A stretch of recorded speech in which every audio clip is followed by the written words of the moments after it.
আপোনালোকে বিগত সময়তে দেখিছে চিত্ৰশিল্পী মাৰ্চেল বৰুৱাই গণেশগুৰিত আমাৰ মৰমৰ শিল্পী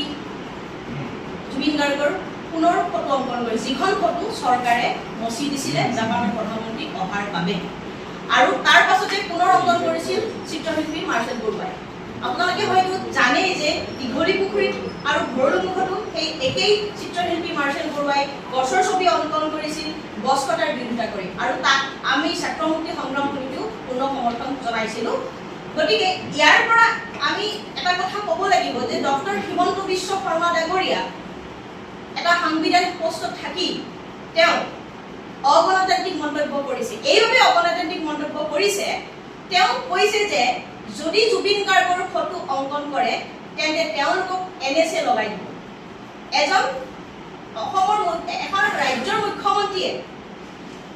অসমৰ প্ৰাণৰ শিল্পী জুবিন গাৰ্গৰ ফটো অংকনৰ বাবে কাৰোবাক এনএছএ লগাই দিয়াৰ ধমকি প্ৰদান কৰিছে এয়া হিমন্ত বিশ্ব শৰ্মাৰ মৰমৰ শিল্পী জুবিন গাৰ্গলৈ ভয় নে জুবিন গাৰ্গৰ চিন্তা আদৰ্শলৈ ভয় চিত্ৰশিল্পী মাৰ্চেল বৰুৱাই তাত চে গুয়েভাৰৰ ফটো অঁকা নাছিল মুখ্যমন্ত্ৰী ডাঙৰীয়াই যদিও চে গুয়েভাৰক চিনি নাপাওঁ বুলি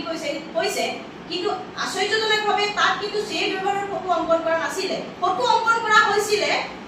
অসমৰ প্ৰাণৰ শিল্পী জুবিন গাৰ্গৰ আৰু সেই প্ৰাণৰ শিল্পী জুবিন গাৰ্গৰ ফটোখন মোহাৰি দিছিলে চৰকাৰ প্ৰশাসনে আৰু তাৰ পাছত পুনৰ অংকন কৰিছিল মাৰ্চেল বৰুৱাই তাৰ পাছত তেওঁ আজি দুদিন আগত সংবাদমেল যোগে কৈছে যে যদি ছবি অংকন কৰে এনএছএ লগাই দিব জুবিন গাৰ্গলৈ ভয় নেকি ডক্টৰ হিমন্ত বিশ্ব শৰ্মা আমাৰ প্ৰশ্ন ছাত্ৰ মুক্তিৰ প্ৰশ্ন এইটো যে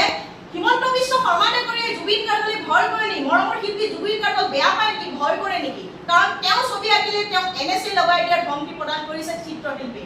দ্বিতীয় কথা তেওঁ আৰু এটা কথা কৈছিল যে অসমৰ নিষিদ্ধ ঘোষিত সংগঠন আলফা যাক ভাৰত চৰকাৰে নিষিদ্ধ ঘোষণা কৰিছিল আৰু তাৰ নেতা পৰেশ বৰুৱাৰ ছবি অংকন কৰিবলৈ তেওঁ আহ্বান জনাইছিল তেওঁ কৈছিল যে পৰেশ বৰুৱাৰ ছবি আঁকক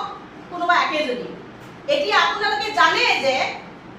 আলফাৰ লগত যদি অসমৰ মানুহৰ আবেগ অনুভূতি জড়িত হৈ আছে কোনোবাই ভাল পাব পাৰে বেয়া পাব পাৰে এইটো এটা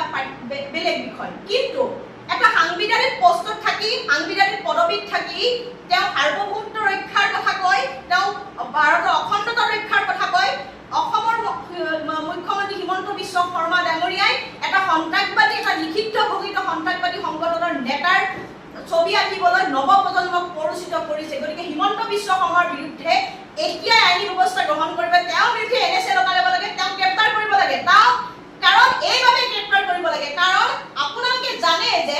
আলফাৰ বাবে যদি এটা কবিতাৰ পংক্তি লিখা হয় তেন্তে কোনোবা যুৱতী জেললৈ যাব লগা হয় কোনোবা ছাত্ৰী জেললৈ যাব লগা হয় সেই মুহূৰ্তত যদি অসমৰ মুখ্যমন্ত্ৰী ডাঙৰীয়াই সাংবিধানিক পোষ্টত থাকি সাংবিধানিক পদবীত থাকি তেওঁ যদি নৱপ্ৰজন্মক প্ৰৰোচিত কৰি এটা সন্ত্ৰাসবাদী নিষিদ্ধ ঘোষিত সন্ত্ৰাসবাদী সংগঠনৰ নেতাৰ ছবি আঁকিবলৈ প্ৰৰোচিত কৰে তেতিয়া অসমৰ ভাৰতবৰ্ষৰ সাৰ্বভৌমত্বৰ প্ৰতি ভাবুকি আহিছে গতিকে হিমন্ত বিশ্ব শৰ্মাক অতি শীঘ্ৰে গ্ৰেপ্তাৰ কৰিব লাগে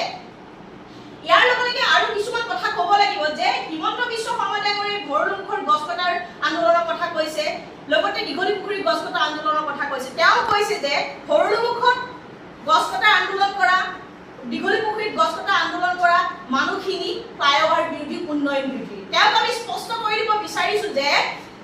ভৰলুমুখত গছ কটা আন্দোলন কৰা দীঘলী পুখুৰীত গছ কটা আন্দোলন কৰা কোনো মানুহে কোনো আন্দোলনকাৰীয়ে কোনো প্ৰতিবাদকাৰীয়ে উন্নয়ন আৰু ফ্লাইঅভাৰ বিৰোধী নহয় তাত থকা প্ৰতিজন প্ৰতিবাদকাৰী এটা কথাই কৈছিলে গছসমূহ ৰক্ষা কৰক গছ নাকাটিব গছ নাকাটাকৈ ফ্লাইঅভাৰ বনাওক এয়ে আমি আমাৰ প্ৰতিজন তাত থকা প্ৰতিবাদকাৰী দাবী আছে কিন্তু তেওঁ এটা মিছৰিপ্ৰেজেন্ট কৰি সেই প্ৰতিবাদকাৰীসকলক দি প্ৰকৃতিপ্ৰেমীসকলক অসমৰ প্ৰতিটো প্ৰজন্মৰ মানুহক প্ৰতিটো সচেতন ৰাইজক কটন বিশ্ববিদ্যালয়ৰ ছাত্ৰ সমাজক ডিব্ৰুগড় বিশ্ববিদ্যালয়ৰ ছাত্ৰ সমাজক গুৱাহাটী বিশ্ববিদ্যালয়ৰ ছাত্ৰ সমাজক আৰু সমগ্ৰ নাগৰিক সমাজক অসমৰ মানুহক চেতনাক আঘাত কৰি তেওঁ উন্নয়ন বিৰোধী আৰু ফ্লাইঅভাৰ বিৰোধী বুলি ক'ব বিচাৰিছে তেওঁ সকীয়াই দিব বিচাৰিছো যে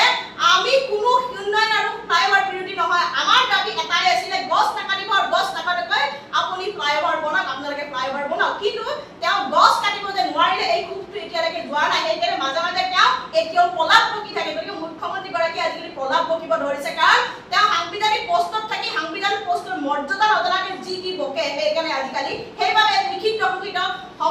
নেতাৰ ছবি আঁকিবলৈ নতুন প্ৰজন্মক পৰিচিত কৰিছে, এটা প্ৰজন্মক বিপথে পৰিচালিত কৰিব চেষ্টা কৰিছে। ডক্টৰ হিমন্ত বিশ্ব শৰ্মা ডাঙৰীয়াৰ বিৰুদ্ধে অতি শীঘ্ৰে আইনী ব্যৱস্থা গ্ৰহণ কৰিব